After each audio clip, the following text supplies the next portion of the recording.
You won't believe the blatant lies by the SEC under oath. Watch this. I read everything and then I said, this is not true. This did not happen. We were charged with fraud. There was an ex parte hearing behind closed doors with the commission, the receiver, and the judge. We weren't invited because they claimed that we were running away. They presented their case to the judge, and one of the main things was that we had closed down like a large number of bank accounts in a short period of time, which just was frankly untrue. The things that they were saying, they just could not believe that we as this smaller organization had orchestrated all these things. Like we were developing oil and gas fields on 2 continents, that we were building agricultural products in foreign countries. I mean, it was north of 80 counts of this and that. So I said, guys, we're going to have to go through these things one by one and prove them untrue. And we did that. Thank God we had Judge Shelby, who is a very professional judge, who just realized that what he was told was not the truth. The DebtBox lawsuit is a reminder that we're not on a level playing field in the world of crypto regulation, especially when it comes to how it's handled by the SEC. Find out how the murky waters of regulation could mean trouble for crypto investors unless they understand what is happening. Watch this video until the very end to protect your investments and your family. Let's get it.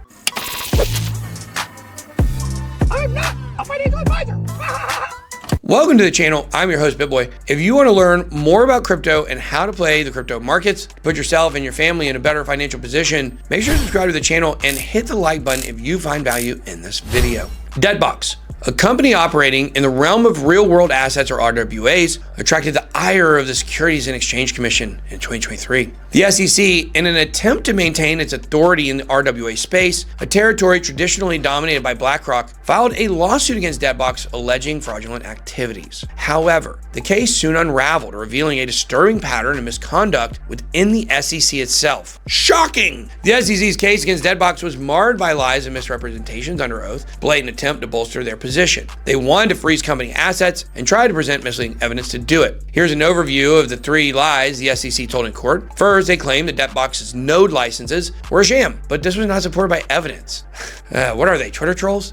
The second is they inflated the amount of investor funds raised, saying they raised $50 million from investors, which was significantly overstated. And third, they falsely claimed that DebtBox executives were relocating as evidence of fraudulent intent, which wasn't true. By the way, if you're looking to trade with leveraged positions, check out my affiliate link for Phemex. They got a gigantic bonus for you guys now. If you sign up, it's in the description below and on the screen. But these malicious actions by the SEC led to the price of DebtBox being crushed, causing significant financial loss for many. But I thought they were protectors. The SEC's blatant lies raised serious questions about their true intentions and whether they were acting in the best interests of investors, or more likely, serving the interests of established players like BlackRock. In a surprising turn of events, the SEC abruptly sought to dismiss the case without prejudice, meaning the SEC could refile the charges at a later date. This strategic move fueled speculation the SEC was simply buying time to regroup and revise their strategy. Adding to the intrigue, the lawyers involved in the case were swiftly dismissed and quickly found new employment, further raising suspicions of a cover-up. Have a look at this tweet. It says the judge sanctioned the SEC for gross abuse of power, and its lawyers, Michael Welch and Joseph Watkins, stepped down after the SEC said they'd be terminated if they stayed. Comments on the post say that the lawyers were just doing Gary's bidding and he's the one that has to go. Another tweet says that picking a couple scapegoats to throw under the bus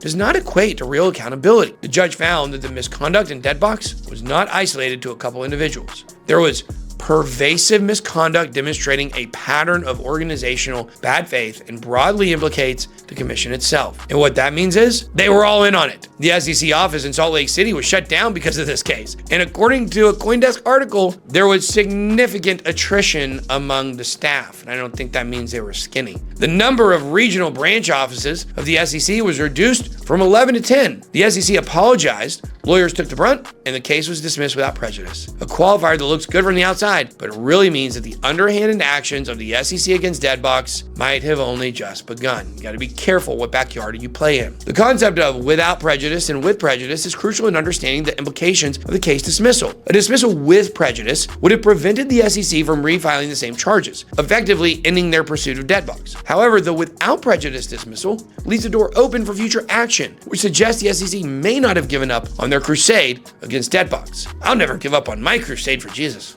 It's a nice meme coin. The DebtBox case highlights the potential for regulatory overreach and corruption within the SEC. Their mandate is supposed to be investor protection, but the actions of the SEC are characterized by deception and a disregard for investor welfare. There's another layer here because some speculate whether DebtBox was targeted because they were playing in BlackRock's sandbox, just like I said, of RWAs or real-world assets. The message the SEC keeps sending is, don't mess with that government money. And this might have something to do with it. This can't be proven yet, but the fact remains. Investors were harmed due to the SEC's actions. So while they're asking for more transparency and accountability from the crypto industry, it seems like they're the ones that need to be more transparent and accountable. The DebtBox case is a cautionary tale. Can't blindly trust government agencies to do what is in our best interest. And if you want to talk with like-minded people about topics like this, make sure to hop on our Discord. Links in the description below. So I've got. Be blessed. Good boy out.